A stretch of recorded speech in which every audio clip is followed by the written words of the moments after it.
Allahabad high court ने 69,000 शिक्षकों की भर्ती की मेरिट लिस्ट रद्द कर दी। बेंच ने सरकार को सहायक शिक्षक भर्ती परीक्षा का रिजल्ट नई सिरे से जारी करने का आदेश दिया। शिक्षा विभाग को 3 महीने में नई चयन सूची जारी करनी थी। कोर्ट में शिक्षकों की भर्ती में 19,000 सीटों पर आरक्षण घोटाला साबित हो गया। ऐसे में बेंच ने यह आदेश दिया है कि आरक्षण नियमावली 1981 और आरक्षण नियमावली 1994 का पालन करके नई लिस्ट बनाई जाए। इससे पहले लखनऊ हाईकोर्ट की सिंगल बेंच भी ये मान चुकी है कि 69,000 शिक्षकों की भर्ती में 19,000 सीटों पर आरक्षण का घोटाला हुआ था। अब सवाल ये है कि नौकरी कर रहे लोगों का क्या होगा। तो नई मेरिट लिस्ट बनने से ये होगा कि जो टीचर इस भर्ती प्रक्रिया के तहत बीते 4 साल से सेवाएं दे रहे हैं, काम कर रहे हैं, वो सभी नौकरी से बाहर किए जा सकते हैं। हालांकि ये अभी तक स्पष्ट नहीं है।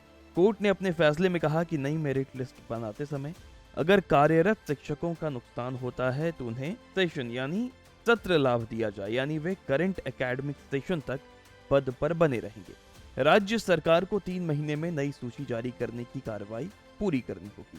सिंगल जज ने जनवरी 2022 के फैसले में 6800 अभ्यर्थियों की चयन सूची को खारिज कर दिया था।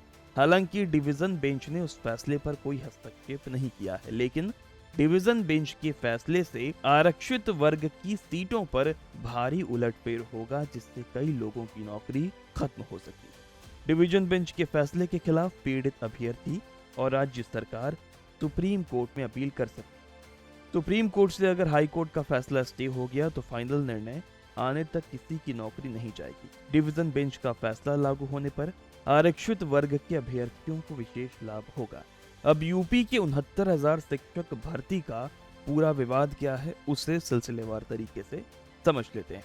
तो साल 2014 में उत्तर प्रदेश की तत्कालीन अखिलेश सरकार ने 1,37,000 शिक्षा मित्रों को सहायक शिक्षक के रूप में समायोजित किया था। इसके बाद मामला सुप्रीम कोर्ट में पहुंचा और 25 जुलाई 2017 को सुप्रीम कोर्ट ने करीब शिक्षा मित्रों का समायोजन रद्द करने का आदेश दे दिया। मतलब अखिलेश सरकार ने जिन शिक्षा मित्रों को सहायक शिक्षक बनाया था वो फिर से शिक्षा मित्र बन गए। इसके बाद सुप्रीम कोर्ट ने 1,37,000 पदों पर भर्ती का आदेश राज्य में नई बनी योगी सरकार को दे दिया। योगी सरकार ने सुप्रीम कोर्ट में कहा कि हम एक साथ इतने पद नहीं भर सकते हैं। फिर सुप्रीम कोर्ट ने 2 चरण में सभी पदों को भरने का आदेश दे दिया। 2018 में उत्तर प्रदेश की तत्कालीन योगी सरकार ने 69,000 सहायक शिक्षक पदों की भर्ती के लिए नोटिफिकेशन निकाला। इसकी परीक्षा 6 जनवरी 2019 को हुई। बेसिक शिक्षा विभाग की ओर से सहायक शिक्षक भर्ती परीक्षा का रिजल्ट 12 मई 2020 को जारी किया गया। रिजल्ट में जनरल की कट ऑफ 67.11% और ओबीसी की कट ऑफ 66.73%। इसके तहत तकरीबन 68,000 लोगों को नौकरी मिली।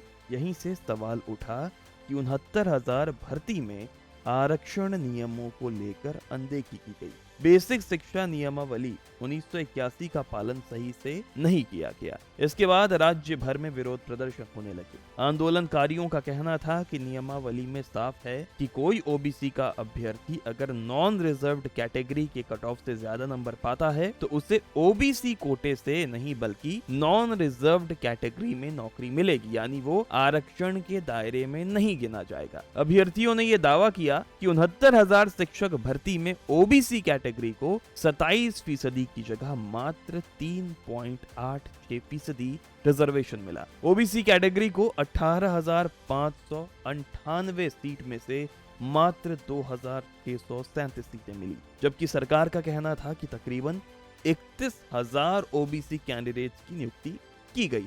ओबीसी की तरह ही एससी कैंडिडेट्स ने 69,000 शिक्षक भर्ती में आरक्षण में गड़बड़ी का आरोप लगाया। उनका कहना है कि एससी कैटेगरी को भी 21% की जगह मात्र 16.6% रिजर्वेशन मिला है।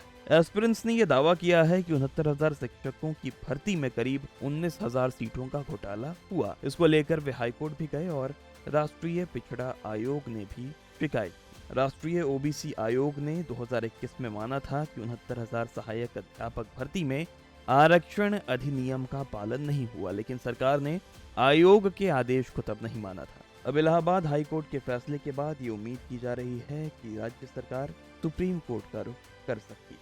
देखते हैं आगे क्या होता है। बाकी खबरों के लिए बने रहें टीवी 9 भरतपुर।